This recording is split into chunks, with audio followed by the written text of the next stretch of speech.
Hello and welcome to Bookish, Meet the Authors, part of the In the Limelight network. My name is Nyssa and I am your host. And joining me today is the geeky hostess herself, Tara Theoharis, to talk about her deliciously theatrical book, Break an Egg, the Broadway cookbook.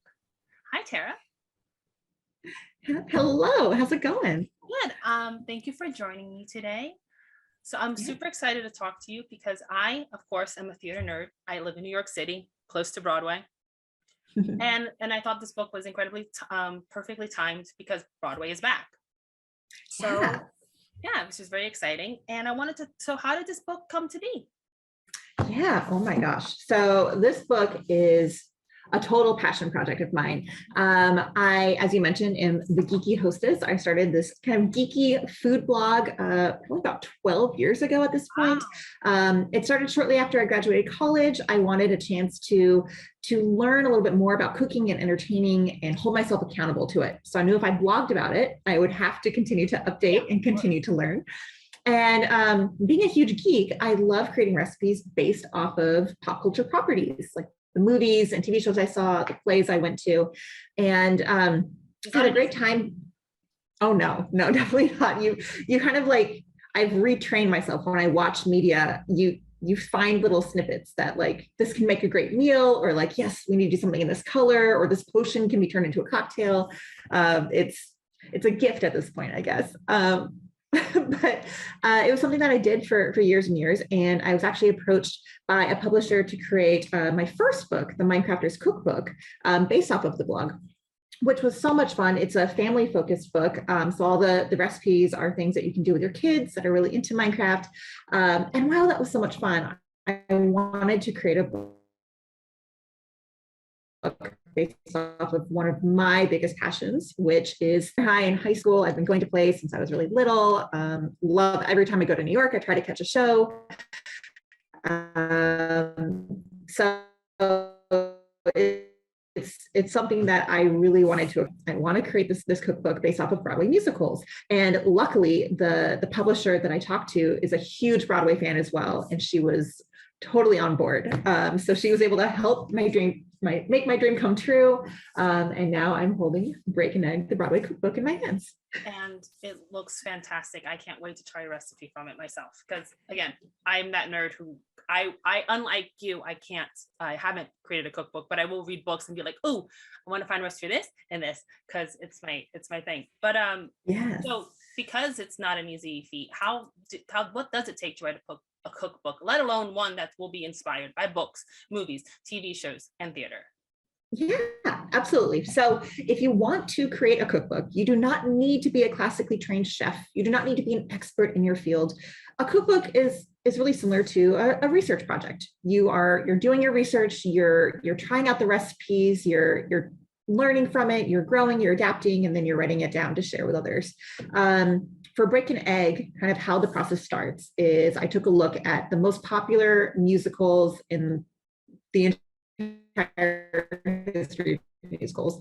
Basically, like, what are the top 100? What are the ones that have won the most Tonys? What are the ones that are the most popular? And then from that list, that's when you start getting creative and you start coming up with, okay, which of these have food involved in their shows or in the name of a show or a song? And which of these can we create some sort of fun pun on? So this book is chock full of puns. Let me see if I can just flip to a couple of random pages here. That's and I'm finding the very specific one. So yeah, so here's one, like the wizard and ice instead of the wizard and I for Wicked. So it's an absinthe drink, it's supposed to be similar to the green potion that she drinks. Nice. We've got Frankenfurter's meatloaf for Rocky Horror, which is kind of an in joke since Meatloaf was in the movie of Rocky Horror. And gets killed. Yep, and might be in that meatloaf. And then we have some things that are Todd crossover right there. Oh, absolutely. And we do have a Sweeney Todd recipe as well. The worst pies in London, but WURST, so it's a sausage pie. No cats or priests were harmed in the making of that one. Or poets. But yeah, so you do that research, and then it's a lot of just kind of looking up the recipes, I really wanted to stick to the time period from the play as well. So a lot of the recipes are incorporating techniques or types of flavors and ingredients that were popular in the time period of the play setting as much as possible.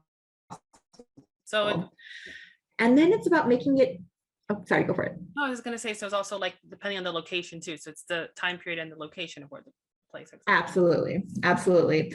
And then for me, it's all about making it into an approachable recipe. Because I am a self-trained cook, I want to make cookbooks that aren't too daunting. I want anyone who maybe is a theater fan, but not a great cook at this point, to be able to pick up the book and be able to make something from their favorite musical. So I go into my kitchen, I make sure the majority of the ingredients can be found at your average grocery store, using the average techniques. We're not using any fancy equipment here. I think the fanciest equipment is a KitchenAid mixer, and all of those you can mix by hand if you want. But I want to make something that's approachable and fun and that can help immerse you in your favorite fandom. So that's what I try to do. In a tiny kitchen, you don't have a lot. Exactly. Exactly. I gave a lot of thought to my friends and family in New York and how they can make these recipes come true. It's great. Why is this a must for theater lovers? Why is this book a must for theater lovers? Oh my gosh. So this is a must for a variety of reasons. One, it's just a beautiful book with a lot of fun little theater knowledge and quips and puns. Like I mentioned, a lot of puns. This one is I'm still schmear from Follies instead of I'm still here. And because it's New York based, you're doing the bagel and schmear, you're doing an everything bagel flavored schmear. But all of these have little paragraphs before the recipes that I wrote that incorporate many hidden song titles and reference, beautiful drawings, gorgeous photos. The photographer did just such an amazing job.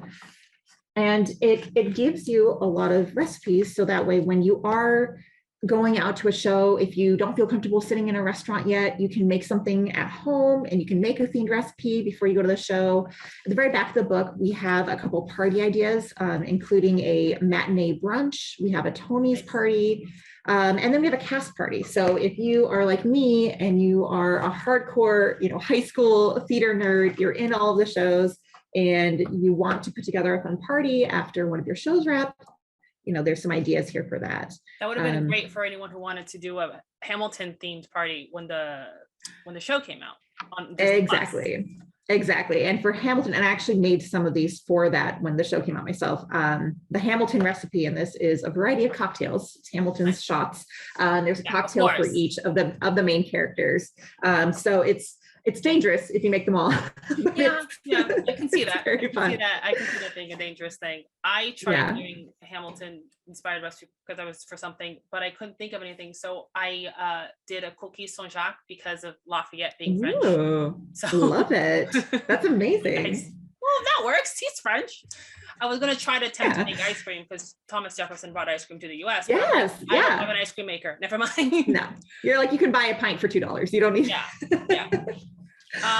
But yeah, and the beauty for this book, for those who might not be in New York and might not be able to go to a Broadway show, or back when Broadway was down for a while, you can wait for those shows to come onto the TV, like Come From Away recently just came out to I think Apple TV.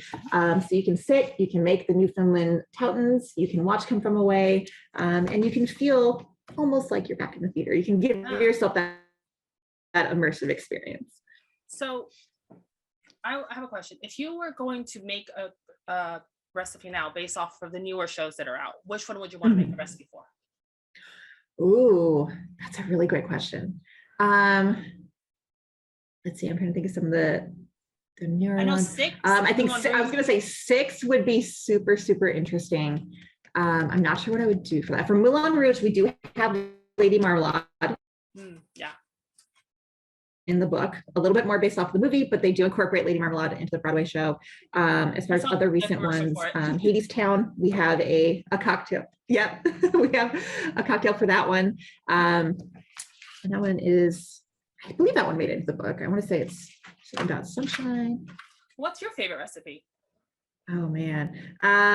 Actually, it turned right to the page probably because I have made it multiple times. But the Newfoundland Toutons are are one of my go-to favorites. This is just based off of the actual Teltons, which is a classic food in Newfoundland. So it helps bring you into the world of the rest of the folks from Come From Away. But it's essentially like a really thick pancake that's fried in bacon grease. Like it is decadent. If you are looking for something for brunch, that is the recipe to do for sure. I mean, who doesn't love bacon? There are people who don't, but I'm not one of them. Yeah, no. So that's definitely a favorite. Another one of my favorites is the a la mode sundae for Dear Evan Hansen. Let me pull up the picture for that one.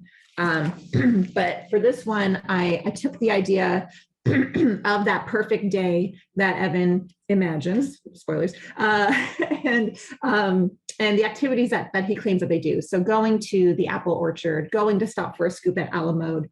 And so I turned it into this roasted cinnamon apple sundae. And you're taking the ice cream, you can just get like store-bought vanilla ice cream, but you're putting in this brown sugar swirl. You're stewing apples, you're putting that over the top, and it is so amazing. That does. So that's one of my go-to treats for sure. That does. Yeah.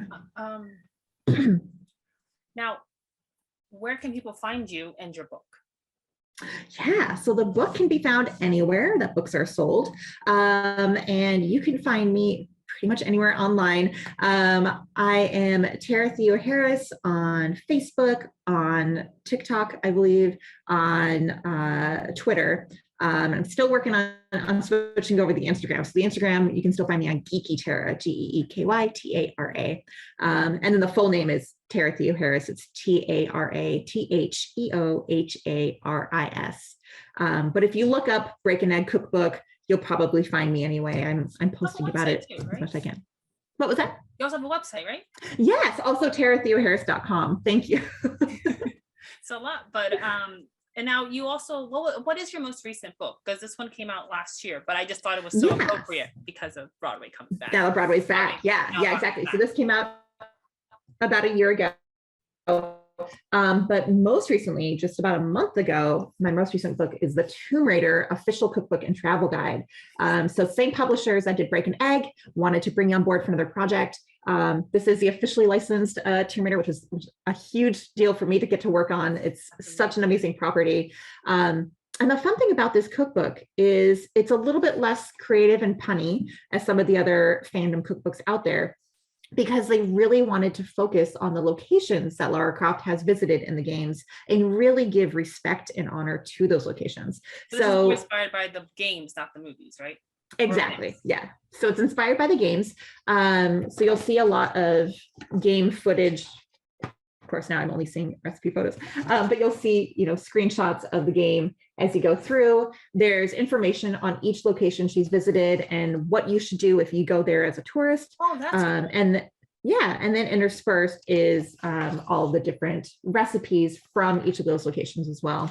So this one, even if you're not a huge video game or Tomb Raider fan, if you just want some really great approachable recipes for world cuisine, this is the book for you. Again, I tried to make them all approachable, things that you can make in your own kitchen with things that you can find from the average grocery store.